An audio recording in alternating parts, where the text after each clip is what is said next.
let's go back to the first time I saw the name Tom Scioli. And I saw this book on the stands, and we were putting it together trying to think when it was. And it must have been for me in San Francisco when I was shopping at Al's Comics in the Mission. Okay. And I would see it there, and I would look at it like an artifact from, like, this is obviously, this guy likes Jack Kirby, like, for sure. But like, it read like outsider art almost to me. I don't have my copies anymore. My collection was stolen years ago. So tell me what ate Opus, where that came from, and what, I don't even, it's like a fever dream to me even thinking about it. Yeah. I mean, I was kind of like immersed in like, you know, Joseph Campbell stuff and Carl Jung and just like mythology, you know, like, you know, just world mythology, you know, from like, every different culture. And then, yeah, like I, you know, discovered like New Gods and the Eternals and the Forever People and Mr. Miracle. And it was this kind of like, you know, he like improv'd his own mythology. And so I thought like, that's like, I want to try that. I want to improv my own mythology and like through a Jack Kirby filter.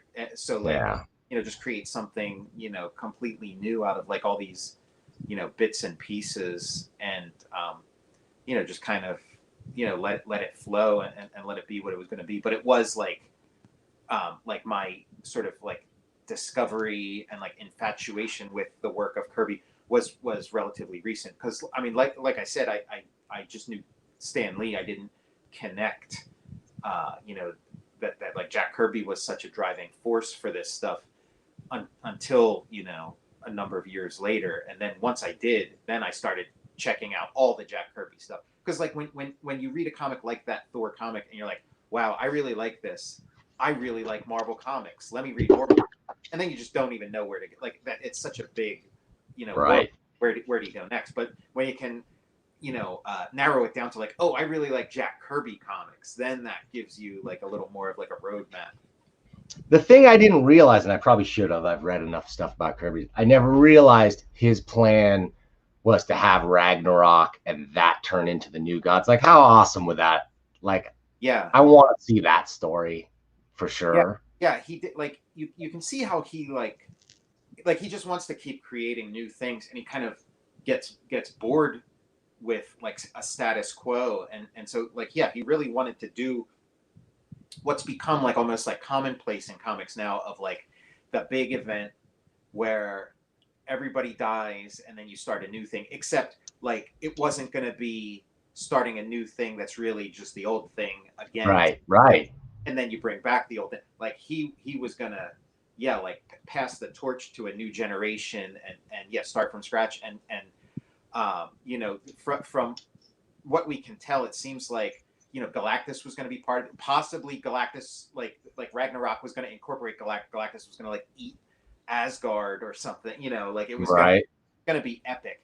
And yeah, you know, have like a bunch of the Avengers die and the Fantastic Four, you know, see what happens with them. And then yeah, you have this whole new line of comics. And that's just like, you know, that's just not going to happen. Like in you know 1970 or 1969 or whatever. That's just not going to happen when you have all these you know hit comics. Yeah. Like I would have loved to have seen it. It's really bold and audacious.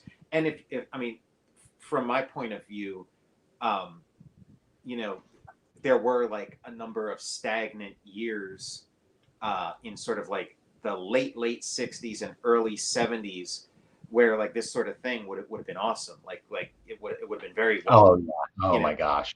And then you get further into the 70s, and then you get kind of like that next generation, like the Steve Gerbers and the Steve Engleharts coming in, you know, and they do their thing. But there was kind of this like dry, you know, period. Yeah. Even. But I mean, Kirby set the stage for all that ultra cosmic stuff that came. I mean, he was as cosmic as could be, but then Starlin comes along and just like. Obviously channeled all of that stuff. Yeah. I mean, there's an argument that first 100 issues of Fantastic Four is just, there's so many ideas and concepts that came straight out of Kirby's brain. Obviously, I mean, Stan Lee's involved for sure. We'll talk about that later when we talk about the book, because I love your take on the relationship between them. I love the transformation of Stan Right. Lee That is from Stanley to Stan Lee. I love it. So we'll get there. But when you look at your Myth of Eight Opus, if you look at it now, where do you see, like, how do you see you've evolved, grown since then? Do you look at it and go, yeah, that's still strong. I feel like that was great work, or that was me cutting my teeth? Yeah, I mean, I am really proud of it. And it like, and when I look at like a lot of artists, I look at like Ditko or something. Like, there's their early stuff where they're learning the craft, and they do things that they're just not capable of doing once they get deeper into like the learning process. Like there are things that happen in an early Ditko comic that you don't see in like sure in like a Spider-Man or what and What's an example of that? there's just like I can't think of like an exact page. Like I could get back to you with one, but yeah, no, I mean just the idea in general. Like in his earliest stuff, he kind of had like a Mort Meskin, Joe Kubert kind of thing, and he would just do these like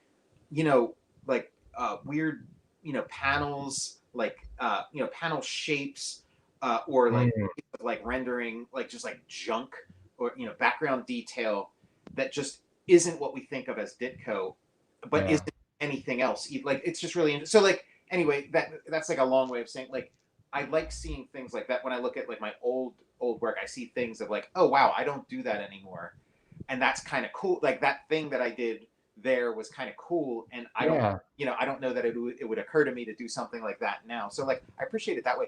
And then also like I was really chasing like a very specific thing. I really wanted to get that like Kirby 70s aesthetic, and like with the inking and everything, like I was really really going for it, and I like I like what I was able to accomplish there, and like the stories are really unapologetic too. Like they were like purely what I was interested in at that time, and there was like zero concession to what was maybe popular or what our understandings are of what was popular, or commercial, commercial, exactly.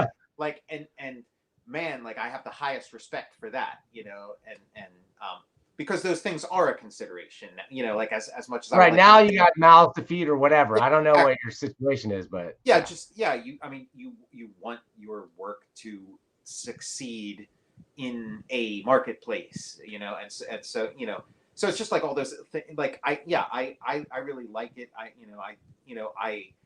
had to evolve into something else, and I really like what my work evolved into, and I think my work is just like much more effective now, and I feel like it's like better or whatever. But this is like different. This is like a different thing that has its own merits.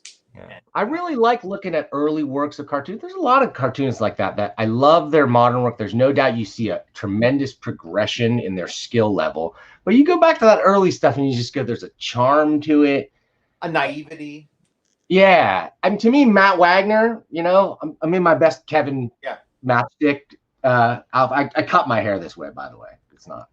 It's for the outfit.